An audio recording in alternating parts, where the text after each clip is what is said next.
If you feel guilty about being unproductive lately because everything that's happening at the moment is overwhelming you, well, let me tell you that you're not alone. I'm also in this state too, and I'm sure a lot of people during this pandemic is also in this, we're all together in this state of worry for our life, our health, our work, our school, our loved ones, our family, our friends, our society, our environment that it almost feels impossible to even get up and do something that's related to productivity or even doing something for school or work. If you feel like you don't have the drive anymore to be productive because you feel like nothing's gonna come out of it anyway, well, welcome to the world of extreme capitalism, where capitalists, the big guys, take advantage of your work by profiting out of it. Exploitation of labor is what they say. And you don't even get what you deserve. So what's there to be productive for anyway, right? So don't feel guilty because we all deserve a break right now. Okay? Welcome to the How Do You Even Human podcast, available now on YouTube and everywhere you can get your podcast. This podcast is for you, me, and everyone else who doesn't have a clue on how to live this human life on this confusing planet.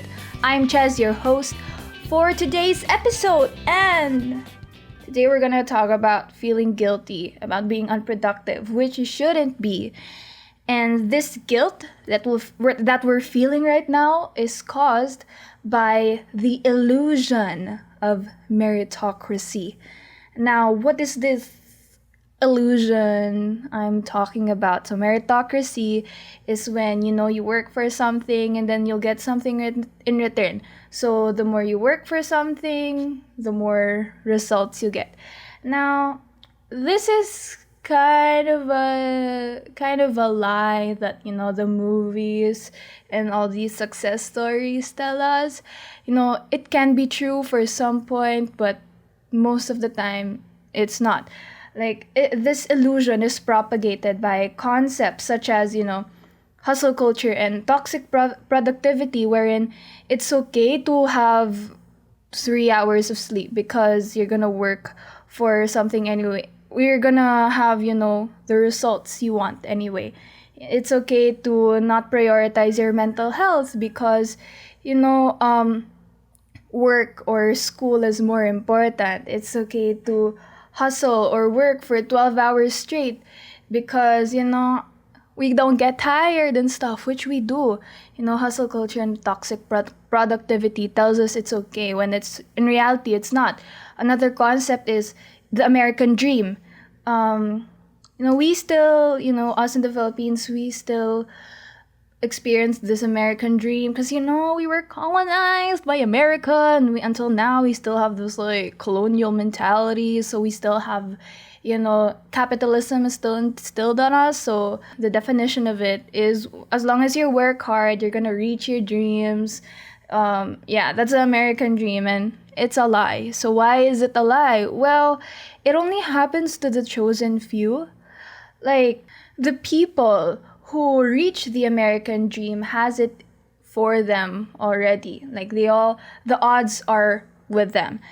It's the concepts like these that make us feel guilty that we're not being unproductive because we're not doing anything with our life. Well, it's wrong. And the people these famous CEOs and entrepreneurs, quote unquote, and other successful people that tell us that you should hustle and hustle and hustle to get where you want to be, and don't rest because rest is for losers. Well, it's not. It's good for your mental health. It's good for you. And just to concretize this, let's compare extremely capitalist countries like the US and the Philippines to Nordic countries. In extremely capitalist countries, the work you do, the amount of time you do, and there's a study already for this. I'll link it in the description if I find it, because I forgot the link. The amount of work that you do doesn't even correlate anymore, isn't equated to the money that or the income that you deserve. So we're working for less than what we deserve. And in the Philippines, overtime and long work or school hours is such it's already a normal thing that even though we have these like long work hours, we still have the lowest literacy rate in reading and math and science. We're like low in the lower portion compared to the other countries. And now let's look at the Nordic countries like Germany, Sweden, Switzerland, Norway. They have such short school and work hours, and all their basic needs are met with these government regulations and all of that stuff. And they have a high level of happiness and a higher standard of living compared to other countries.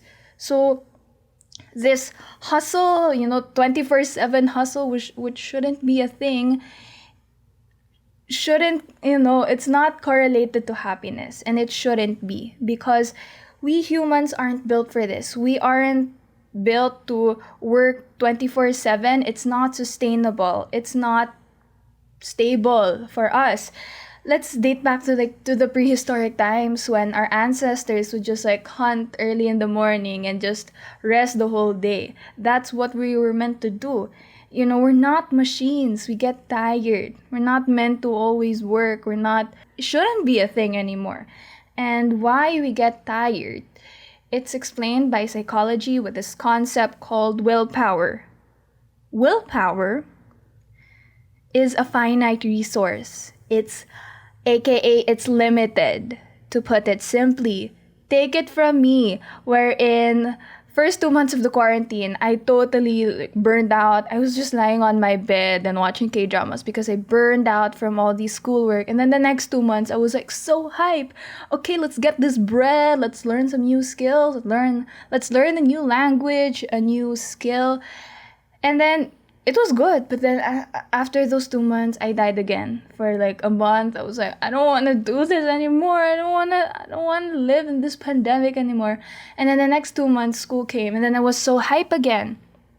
Then the next 2 months came, and now I'm just like, I don't want to do school. I don't want to be productive anymore. There's so much things to worry about, like, the state of our country and all of that stuff. It's just, yeah. So the question is, why are we pressured to get our stuff together? Well, it's because of society and how we compare ourselves to them, peer pressure from being in this, being productive.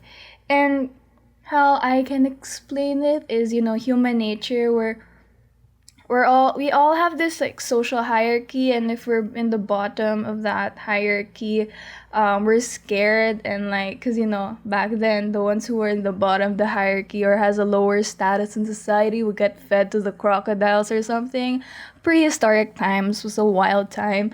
So yeah, we need to make sure that we're in the top of the we're in the top of the chain, okay? And there's a lot of factors that in our current times that affect our success in life and our productivity. Ali Abdal, famous YouTuber, I love him, talks about this in one of his videos where he explains the success equation. So success is equated to your unfair advantages and your fair play. Now, what are your unfair advantages that contributes more than your fair play? So what are these? Let's look into the Miles framework. So MILES. Number 1, money. Not everyone has the money to support what they're doing. Sometimes, they can't always be there for work. They have a family to go to. Not everyone has the money to support their passion. Intellect. Not if you're in a class and you're putting in the same effort as your classmate, but your classmate is biologically has, a better brain or something, because we get our smarts from genetics. Okay, sometimes some of it. So yeah, that's an unfair advantage. Next, location and luck. The Philippines, for example, I'm in a city wherein, or I'm in a city and I'm in a village where we rarely get power interruptions. We have a good Wi-Fi place, where um the weather is nice, we don't get flooded. So yeah, in terms of like online classes, I can do better. But in other areas where, it's easy to get flooded, there's usual power interruptions, Wi-Fi isn't stable, so they can't do online class. So who can be more productive? Me. So yeah, that's an unfair advantage that I have, that I wish that other people have too. So they can be more productive. And last is status. So there's E. Okay, I don't know how to spell. Education and expertise. Of course, if you're more educated because you were born into a well-off family, then of course you're gonna get somewhere more, or you're gonna be more productive because you're equipped with the skills that school or education or the people you met in school, all these can help you. And last is status, which is, combination of all that four. Now, all of this will greatly affect your productivity. Now, productivity, or how hard, or let's define it. How your hard work or your individual efforts, that's your fair play. Now, if we combine the two, if we're all equal in the fair play, other people have more unfair advantages. So yeah, don't feel pressured if you're not as productive as others, because that's reality as of the moment. So we need to change that. Now, I have spent the last 10 minutes like being harsh on productivity, like, oh, we shouldn't be productive, we shouldn't let capitalism exploit our labor and stuff like that. Well, there are benefits to productivity.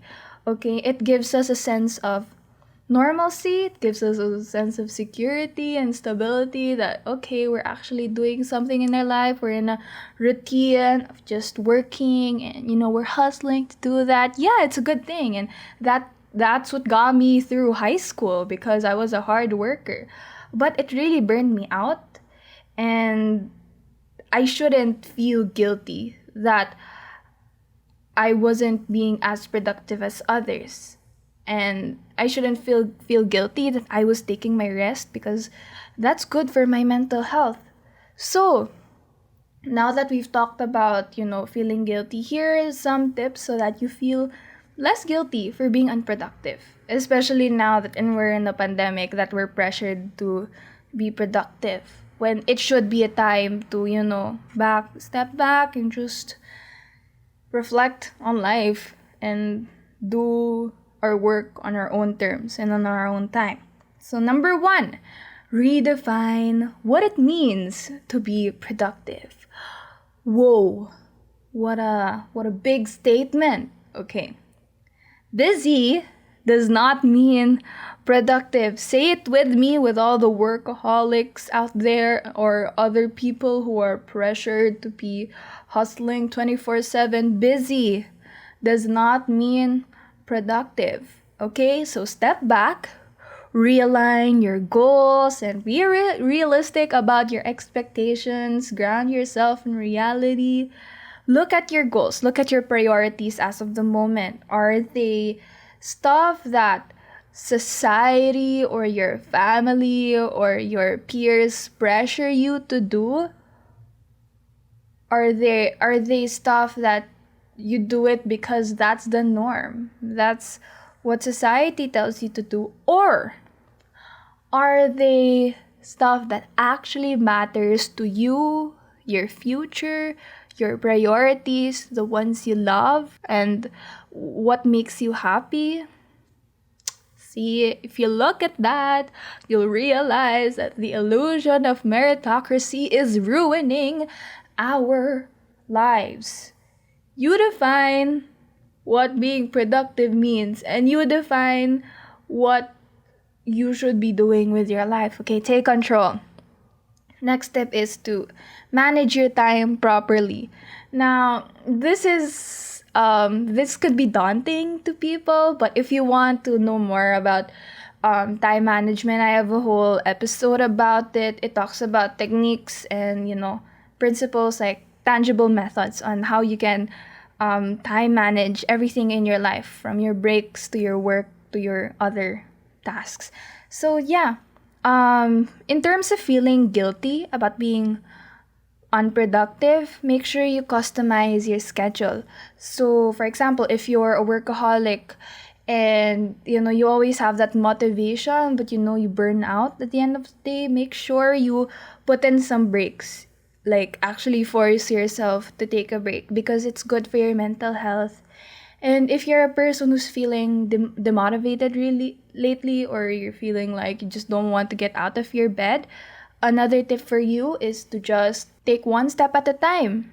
No matter how small that step is, celebrate your little victories, your little steps, because they mean a lot. Who's to say that little step is unproductive? You define your life, okay? So yeah, if you've already done that, make sure you're flexible about it, because now circumstances can change, especially in this pandemic, and the political situation in most countries in the world are just yeah, just be flexible for anything that might come, that might ruin your schedule or your productivity. Just be ready for that, okay? Once you realign your priorities, add value to the stuff that makes you happy and that contributes to your life, to your future, and to your own happiness, and devalue the stuff that doesn't matter, okay? Put that away. So now, with everything that I've said about productivity and all of that stuff, am I saying that you should dream less, live a mediocre, passive life where and you just sleep all day and do nothing with your life? No. No, no, no, no, no. I'm actually telling you to do the opposite. I'm telling you to live your life the way you want to live it without harming other people. Do what makes you happy, and the people you love, what makes them happy. Oh my god, I can't with my words anymore because I've been feeling unproductive lately. So yeah, adapt this reality growth mindset, ground yourself in reality, but make sure you're still doing something, whether it's taking a break or being productive, that contributes to your growth. Reality growth mindset, guys, so that you don't burn yourself out and you don't feel guilty if you're being unproductive. And with that, I've been feeling guilty about being unproductive lately because other people are being productive. Well, now other people are also feeling guilty about being unproductive because everything's just overwhelming them and us and everyone in the whole world. So I would like to ask you guys, how are you? How have you been feeling about your productivity this pandemic? Has it been going good? Has it been going bad? Are you taking your breaks? I will remind you to take your breaks every episode. So yeah, just send me a DM on Instagram or on Twitter, or send me a message here on Anchor, or just in the YouTube comments. Tell me what you think about your life, and I'm here to give you advice on how to help in just getting through life. And if you just want a friend to listen without advice, like, I'm here for you. Okay, we're in this together, guys. So yeah, let's all work for a society that doesn't exploit our productivity, or aka over productivity, and a society that doesn't guilt us, people who just want to enjoy the simple pleasures of life and just survive every day, okay? The bottom line is that to be a better human, cut yourself some slack, people, and take control of your life and do what actually, truly matters to you and the people you love. This is the How Do You Even Human podcast. Thank you for watching and/or listening, and we will be chatting again in the next episode. Bye-bye, or whatever. Peace out, yo.